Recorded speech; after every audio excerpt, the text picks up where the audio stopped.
اسلامي مسؤلیت بولو چې موږ مسلمانان به خامخا د اسلامي حکومت جوړېده کوو، اسلامي حکومت به جوړو.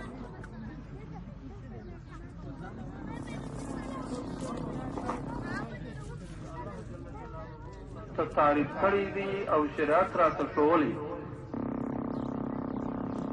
که دغه شرعي حکومت نه وي د ټولو غاړې بند دي، ټول الله ته مسؤل دي.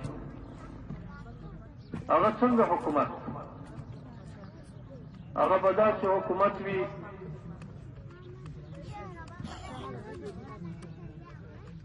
چې پر دې مظلومانو باندې به رحم کوي، پر ظالمانو باندې به قهر کوي، او د اسلامي احکامو دپاره به فضا او زمینه جوړوي، او د مسلمانانو امنیت به ساتي، او مسلمانانو ته بشري حقوق ورکوي، او مسلمانانو ته ښوونه کوي، تعلیم به ورته کوي، اسلام به ورښیي.